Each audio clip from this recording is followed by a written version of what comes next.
Ladies and gentlemen, welcome to it. Our very first hashtag Warrior Wednesdays.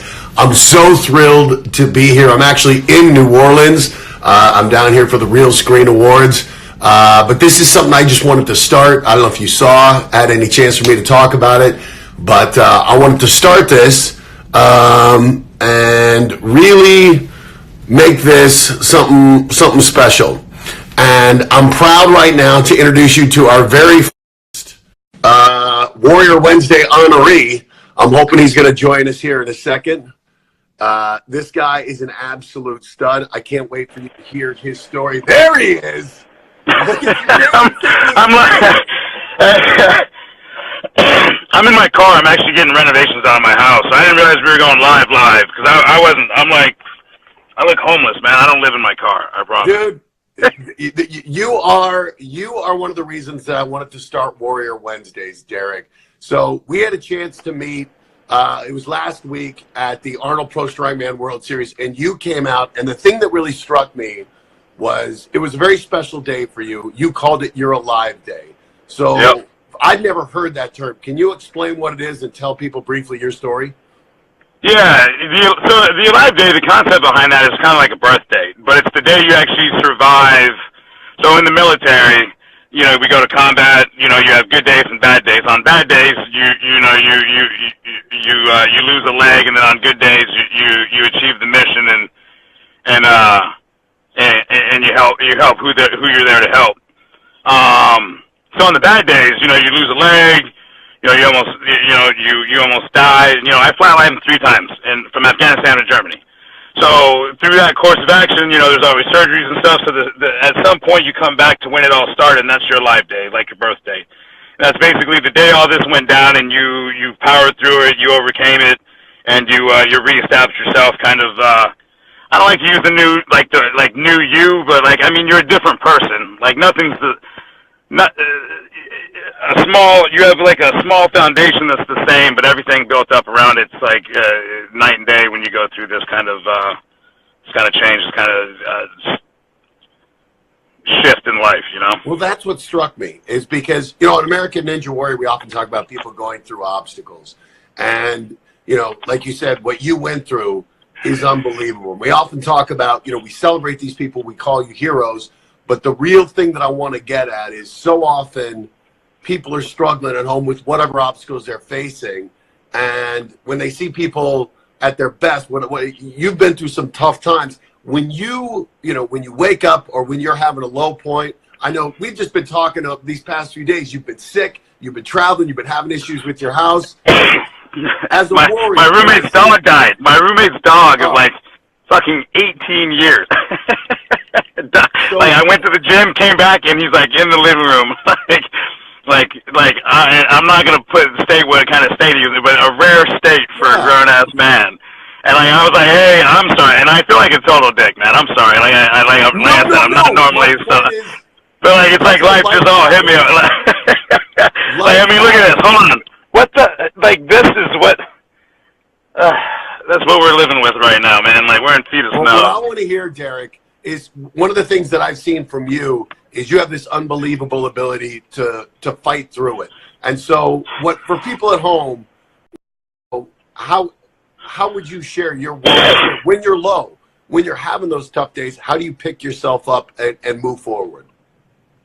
And it's weird because you get this asked a lot, and I think you kind of get answers in phases.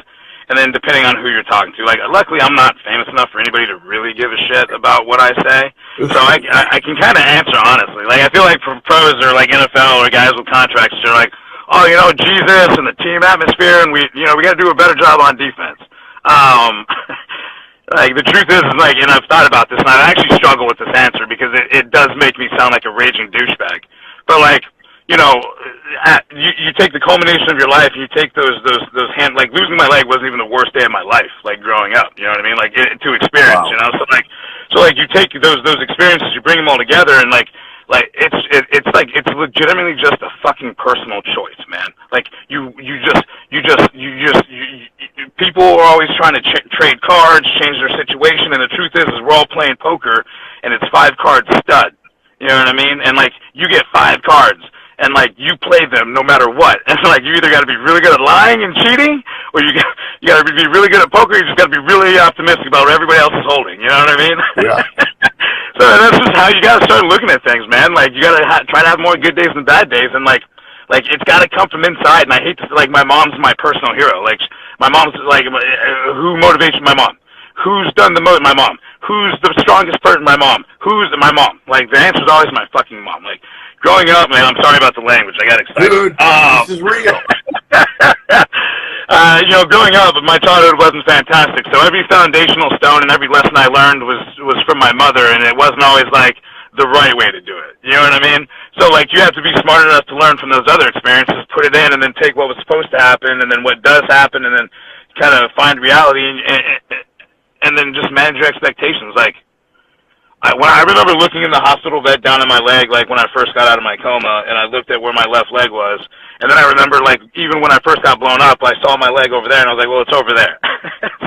so I was like, I lost my left fucking leg, like it's over there, and I grabbed it and I pulled it next to me, and like at that moment I knew like if I made it out of this, I wasn't gonna have a leg. And then when I woke up at the hospital, I was like, huh, made it. And then I look at my leg, I was like, all right, the leg's done. But like, you don't know what you don't know, so I didn't understand how bad it was. Like, they're like, oh, you're an AK. I'm like, okay. They're like, oh, you're a really high AK. And I'm like, okay. And they're like, being above the knee. Oh, and above the knee amputee, yeah. So like, we call below the knee amputees. Like, there's other disabled, like amputee veterans that are in the weightlifting community in the world that are like out there that you guys know, like that. You know, there's AKs and BKs, and that means there's injured people and there's paper cuts. So, like, if you don't lose a knee, I can't take you serious, man. You got two knees? Bro, get out of my face. You got legs, homie. You got legs. So one of the tools you use is humor, too. You have to, man. And the best, you got to be a conversationalist, and you got to, I'm like a really shitty comedian that nobody would ever pay to go see. That doesn't even really understand comedy, but just like is able to have a funny conversation about everything. Right. And it's because like you have to be able to balance your emotions, understand when it's appropriate to get emotional and when it's not. You know, like when you're a lieutenant laying in Afghanistan and you see your leg 3 feet away, like, and you're like 25 years old, like, you know what my first thought was? Fuck. Like, you know, what's a normal 25-year-old? And that's because of training. I was conditioned and trained for 2 years for that moment to not go my way.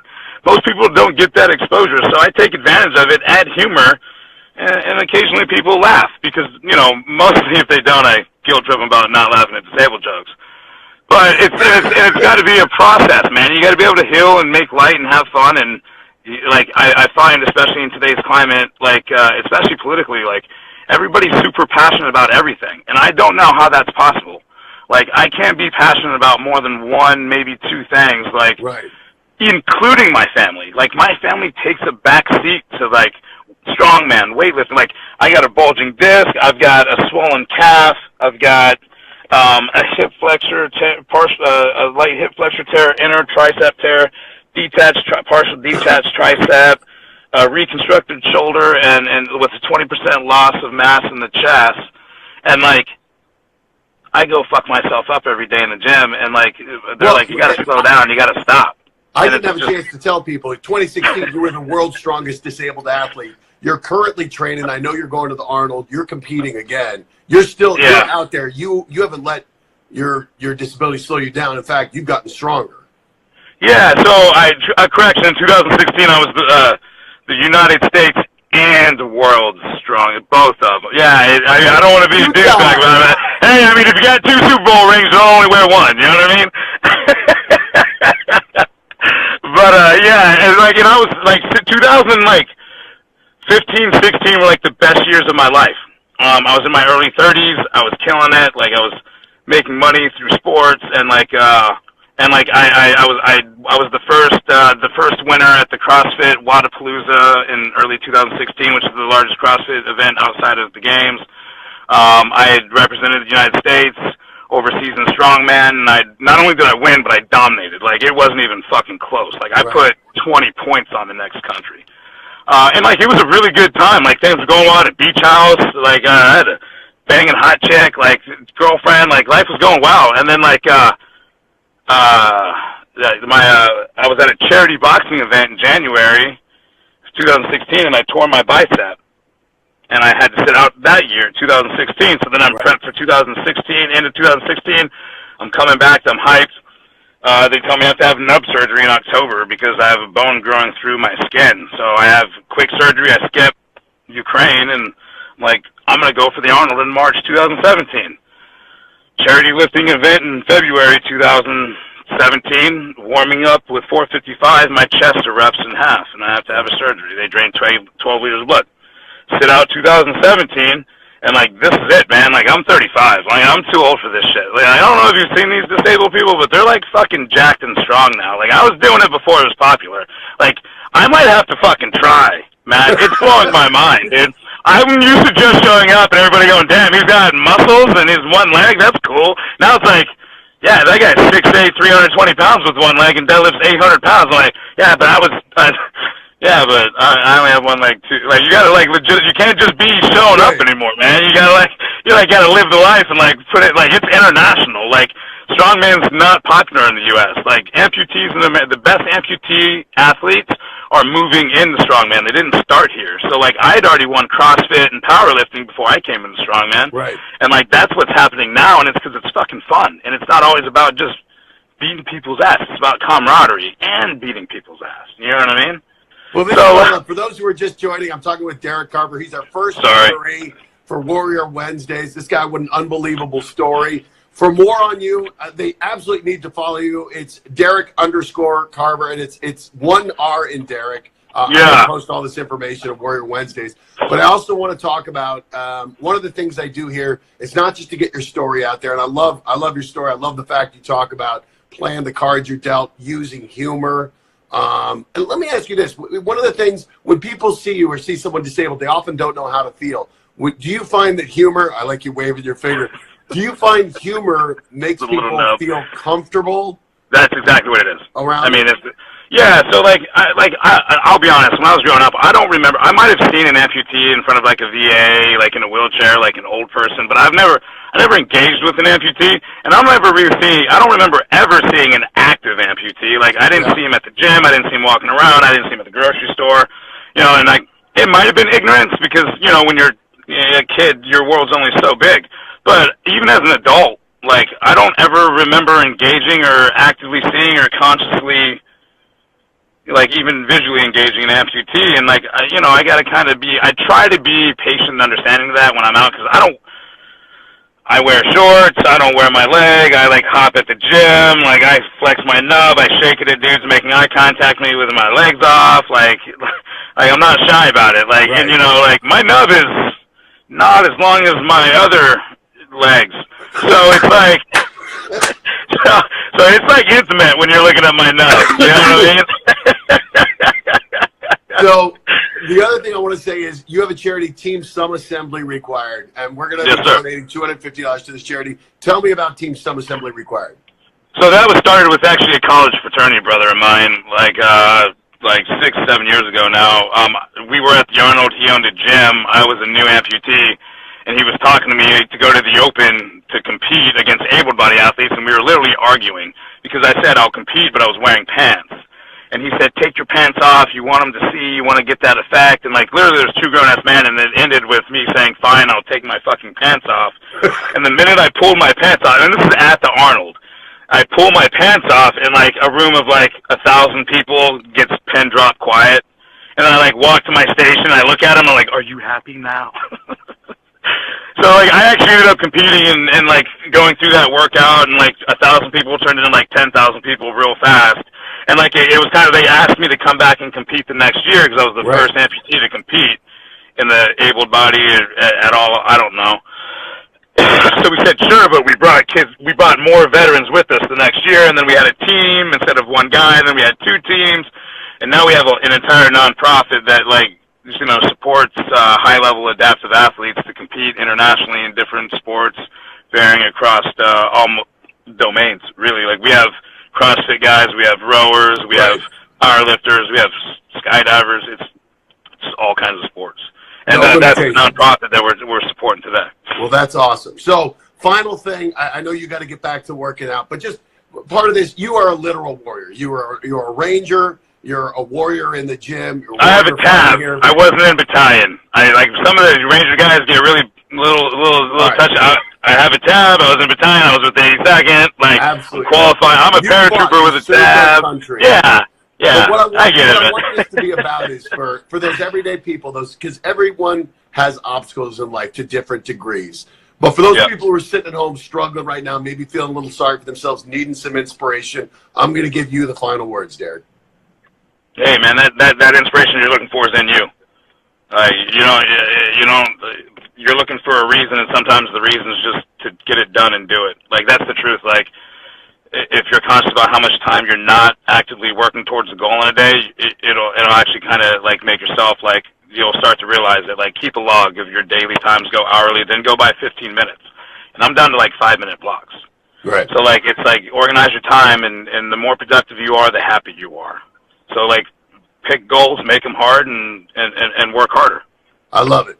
You couldn't be a better person to kick off our Warrior Wednesdays. Truly an honor to speak with you. Team Some Assembly required. Check out Derick_Carver at Instagram. And where's your next competition going to be, buddy? Arnold Classic, Columbus, Ohio. First weekend of March. I'm going to be there. I'm going to check in with you. I'll be there too, man. Thanks for having me, man. You guys are awesome. That's why I'm doing this, folks. That guy right there was really the reason that I wanted to start Warrior Wednesdays. I thought Derick's story was unbelievable. On Ninja Warrior, we get to see so many people dealing with obstacles.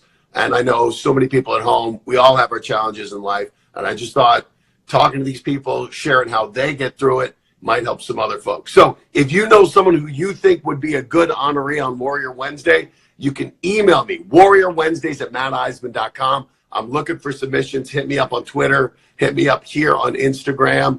I want to get this going. I want to spread some goodwill and spread some amazing stories. So thank you for joining me on our first ever Warrior Wednesdays. Keep fighting, people.